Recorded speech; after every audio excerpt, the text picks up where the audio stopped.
Há também uma coisa que se sobressai, que termina se sobressaindo no romance, que são dois momentos muito profundos da formação do sertanejo, mais do que do nordestino, do sertanejo mesmo, daquela figura ali, nascida ali no sertão mais profundo mesmo, né?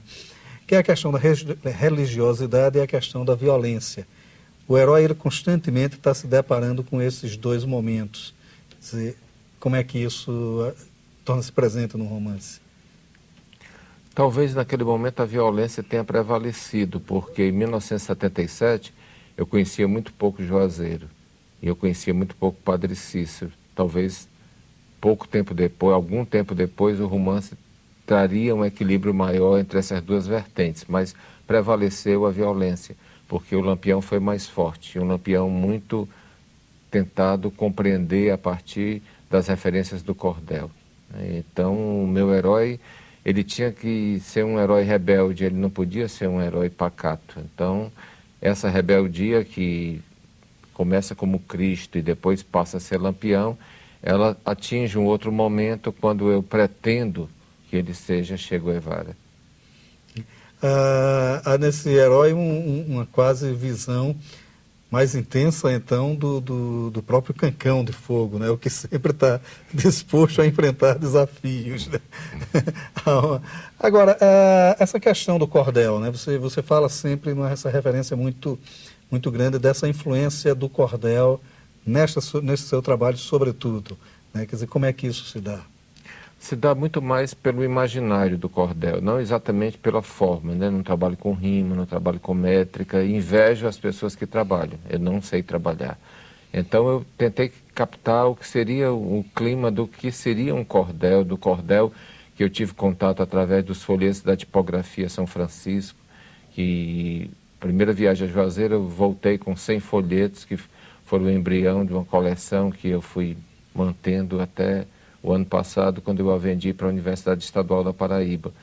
Então, o cordel está aí presente como uma visão de mundo, como todo esse encantamento, como uma forma de compreender o mundo a partir de outros referenciais, referenciais da poesia, os referenciais que a gente pode considerar de uma certa ingenuidade, e uns referenciais também de uma utilização da palavra para construir o mundo.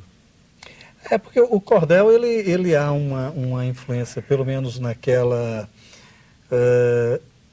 parte mais tradicional do cordel, como o próprio Cancão de Fogo, o Pavão Misterioso, a chegada de Lampião no Inferno também tem muito isso, daquela visão onírica mesmo do que seria, que teve muito presente nas Mil e Uma Noites. Há quem faça essa referência.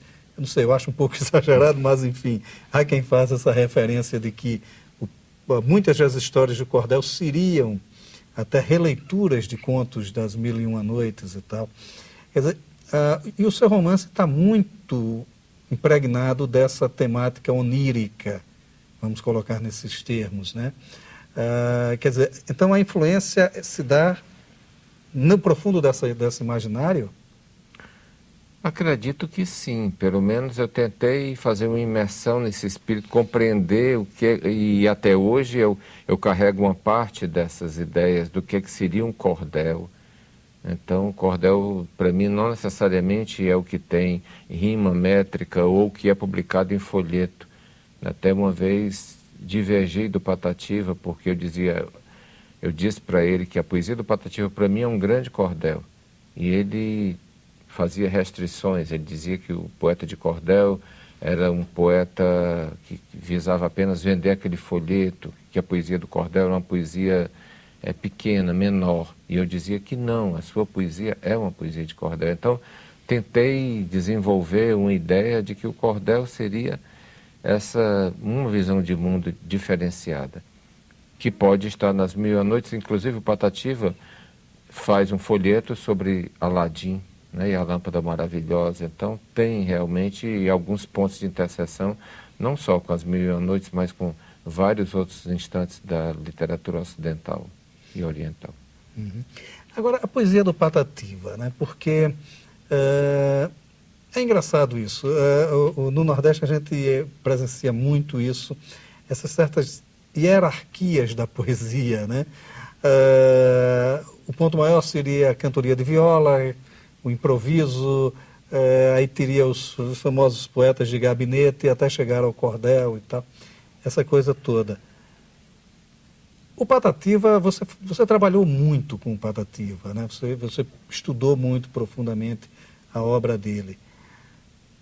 É uma obra que se sobressai dessas outras, é uma obra que tem um destaque especial, não é? Porque o Patativa, ele tinha toda uma outra visão de mundo, além daquela visão costumeira que a gente vê nesses outros, os próprios poetas cantadores, né, nos violeiros, né? Quer dizer, como era essa poesia do Patativa?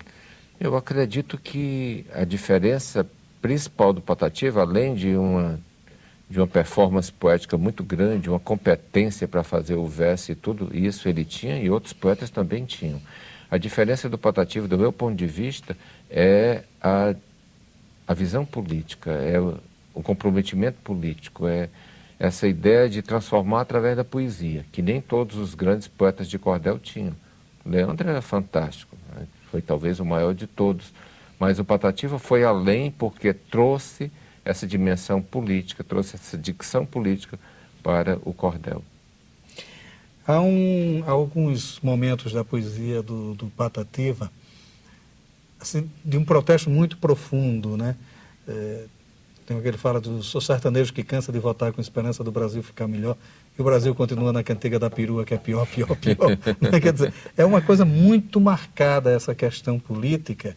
Tem uma que ele diz que não vende, dá tudo ao vizinho menos o voto, né? Quer dizer, essa consciência do Patativa, ela de certa forma teve alguma ressonância na outra poesia, nos outros poetas da região? Não. O Patativa, ele não teve seguidores, ele não fez escola, ele é uma figura muito única.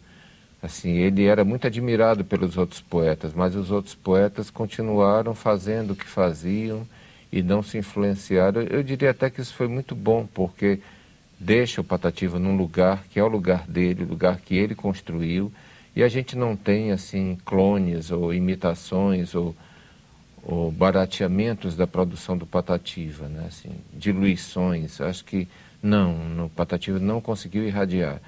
Ele conseguiu irradiar essa visão de mundo, eu penso, para uma boa parte dos sertanejos, para as pessoas que estavam mais afinadas com a leitura, com a recepção da obra dele, mas não para os colegas. E a questão da musicalidade dele, porque é uma musicalidade muito profunda na poesia dele, né? Quer dizer, naturalmente que vem das estruturas métricas que ele sempre cultuou, né, com muita precisão, né? Mas, a parte disso, também havia uma musicalidade muito grande na poesia dele. Porque ele foi violeiro durante muito tempo, né? Ele começou como violeiro quando vendeu, com autorização da mãe, uma ovelha para comprar a primeira viola, né? Então, uma coisa que eu nunca consegui entender, por que ele deixou de ser violeiro, ele nunca dizia, né? Mas em um determinado momento ele deixou de tocar viola e passou a fazer só poesia, e ia a fazer performance, a dizer as poesias. Não entendo muito bem o que é que foi. Procurei a resposta em alguns outros poetas, inclusive alguns que foram parceiros dele, como João Alexandre Sobrinho, e diziam, não, o Patativa ele era maravilhoso, ele era criativo, ele improvisava, mas ele não tinha um alcance muito grande, não tinha uma caixa torácica forte, ele não tinha uma entonação assim que uma boa parte dos violeiros tem, que ele gostaria de ter tido. Então, como ele achava que não conseguia, assim, na performance, a excelência, ele teria deixado de ser violeiro e passado a ser poeta, só poeta. Em um certo sentido, ele tinha uma voz, né? Mas isso aí tinha o Pinto do Monteiro também, que foi um grande violeiro, né? Agora, bom, mas voltando